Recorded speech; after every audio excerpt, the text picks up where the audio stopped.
What's up guys, my name is Eli Clark. I'm a sports videographer and creative at App State. And in this video, we're going to be talking about camera settings. Now, I'm not going to be going over like each individual setting in this video, like ISO, exposure, not exposure, shutter speed, aperture, all that stuff. I'm not going to go through the exposure triangle and all that, because I assume most of you watching this video know what those things are. If not, there are plenty of videos on YouTube about all of those things, so you can go watch those. But I'm going to be telling you what settings I personally use and when I like to use each setting and stuff like that, just so you know what settings might be best for the situation that you're shooting in.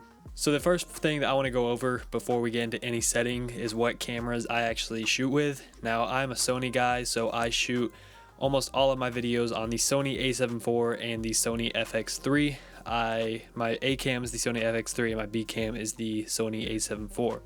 Now on these cameras, I usually use a Tamron 28-75 f2.8 lens and a Sony 70-200 f2.8 Mark II lens. I made a video on all of the gear that I use, so I will put the card right up here in either one of these corners. I'm not sure which one it is, but yeah, that's all the gear that I use.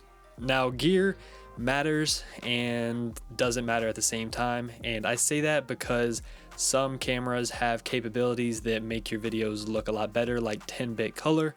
So that is the first thing that I recommend doing when you first get your camera, is make sure you are shooting in 10-bit color. Now, if you guys don't know what the difference between 10-bit and 8-bit color is, basically 8-bit color, you don't have as many colors on the spectrum to work with as you do with 10-bit. So when you try to color grade, some of your colors will fall apart if you're just shooting in 8-bit and not 10-bit. So you have as much information as possible to color grade with when you shoot in 10-bit color. Now, going along with the 10-bit color, you want to make sure you're shooting in S-Log3 if your camera can shoot in 10-bit color. So if your camera cannot shoot in 10-bit color, I would recommend shooting in either like S-Log2 or HLG, something like that. It's just a little bit of a more saturated picture profile. But if you can shoot in S-Log3, it is the best of the best. Now, S-Log3 basically will give you a flat, almost gray looking image coming out of the camera, and it will give you the most dynamic range and the most information for color grading, so you can get whatever kind of look you want out of your camera. Now, with S-Log3, you do have to overexpose, which you have to take into account when you're actually setting up the settings for your camera. You want to try to overexpose by 1.7 to 2 stops, which is what I do when I am shooting any sport. That way you can bring your exposure down, bring your shadows down, and bring your highlights up a little bit when you color grade.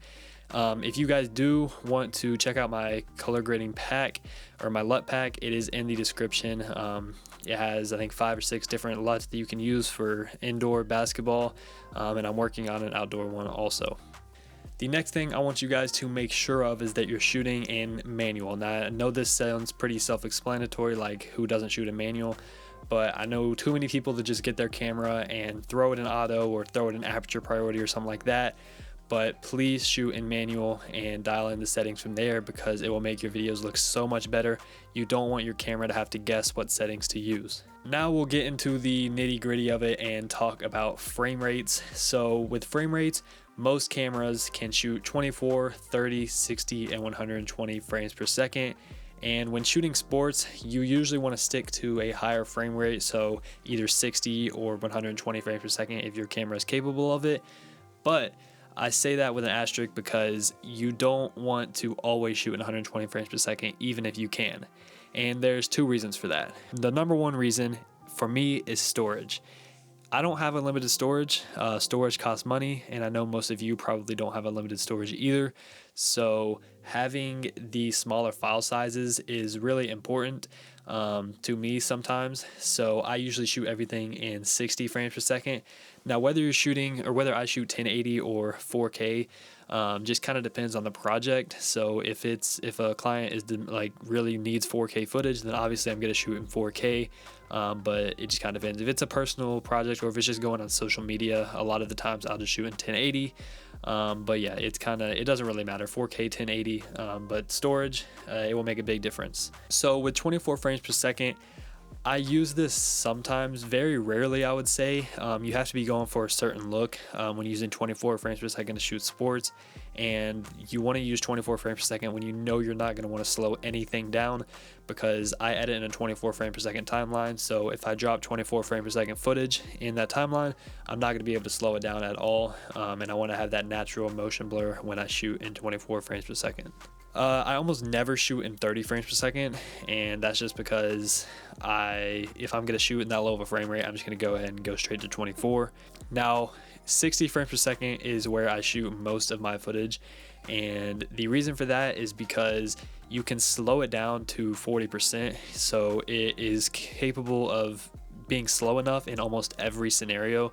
So I don't need 120 frames per second. You definitely don't need 120 frames per second. So if that is what you are thinking about for switching cameras, is just to get 120 frames per second, it is not worth it. You don't need it. It is nice to have, and I'll explain why in a minute, but 60 frames per second is plenty. So with 60 frames per second, you get, like I said, you can slow it down enough, and there's not as much like motion blur and stuff when you're trying to track the ball or track anything like that. And I just think it looks the best. I think it's the best frame rate for sports videography. But the second best, in my opinion, is 120 frames per second, and that is because of the super slow motion.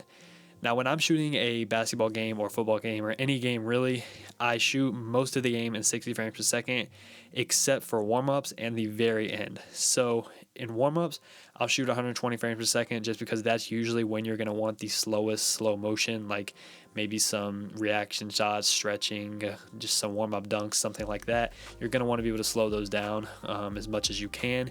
And then in the last minute or two of a game, if it's a close game and it's a very important game, then I'll switch over to 120 frames per second and record everything that happens from that point on in 120 frames per second. That way, if I get into the edit and I need something to seem really important, I can slow that down to 20%, and it just gives you kind of that like hero play kind of feel, if you know what I'm talking about. So that is my philosophy when it comes to frame rates. I think that's a good place to start if you have no clue what frame rate to shoot in. But obviously it's personal preference, and you can shoot in whatever frame rate you want. Now the next thing I want to talk about is your aperture / f-stop and what to shoot in. Now I know a lot of people are like, just go to your lowest f-stop that you can, shoot at f2.8, shoot at f1.4, and I don't necessarily agree with that. Now I do like the background blur which you get at that lower f-stop. So if y'all don't know anything about aperture, I'm not going to explain it all right now, but basically at a lower aperture you get more of a background blur, and the higher your f-stop, the more that's in focus, so you don't get as much of a background blur. So the f-stop, the low f-stop, is what gives you that like cinematic like 4K cam look that you see in like NFL games and stuff like that. So that's what that does. But when I'm shooting sports, I like to shoot at f4 a lot of the times, and the reason for that is strictly for focusing. So it is harder for, even if you're shooting autofocus, which most of the time I'm shooting manual focus when I'm shooting sports. Sometimes I'll shoot autofocus, just kind of depends on the situation.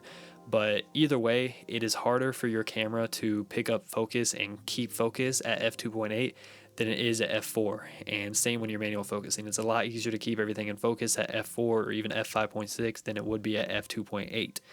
And a lot of times you're not going to be able to tell a difference unless you're really shooting up close shots. Then I'll go to f2.8 and just throw the camera on autofocus or something like that. But that is the reason that I shoot at f4 most of the time and not at f2.8. Now that brings me to my next point, which is focusing. And it's been a debate, especially in recent years, of whether manual focus or autofocus is better. And I'm not going to say one is better than the other, but there are definitely scenarios when you need both, and it is really important and useful to learn both. And I like to shoot a lot of game action in manual focus. And the reason for that is if a ref walks in front of you, or if you have to shoot through people to get to the quarterback, something like that, then manual focus is your best friend. It is difficult. I'm still working on learning it, and I shoot autofocus still a pretty decent amount of time, especially when I'm shooting basketball from the baseline with my 24-70. Autofocusing on this Tamron lens or manual focusing on this Tamron lens is not the easiest or the best, but on my Sony 7200, I shoot manual focus almost all the time. So yeah, not saying you can't use autofocus. Autofocus is great if it works for you, stick with it, but manual focus is definitely a good skill to learn. Now, the last thing that I would like to point out is with the shutter speed and the settings you use.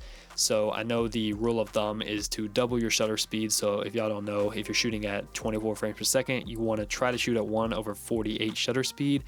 Now, a lot of cameras can't actually shoot at that, so you'll have to go to 1/50. Same if you're shooting 60 frames per second, then you're going to want to shoot at a 1/120 shutter speed.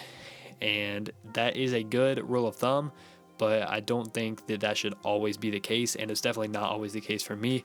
I like to overcrank a lot of times, which means if I'm shooting at 60 frames per second, I like to put my shutter speed at like 1/320 or 1/400.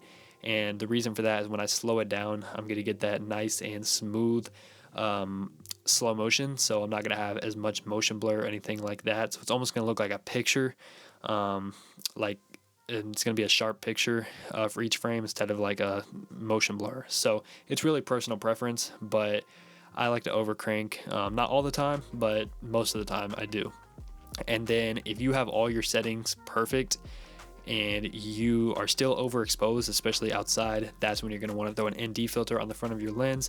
I use a ProMaster variable ND filter. I think variable NDs are really important when shooting sports because you can just change them on the fly on the end of your lens, and it is really important to have a good ND filter. Don't get a cheap one. Trust me, I've done it before. It does not work. But yeah, so that is everything I have for you as far as camera settings go. If you have any questions, feel free to leave a comment in the description or DM me on Instagram. I'll get back to you as soon as I can. And make sure you subscribe, drop a like, and turn on notifications. If you want to check out my LUT pack, all the clips you saw in this video were color graded with it, or all the basketball clips I should say.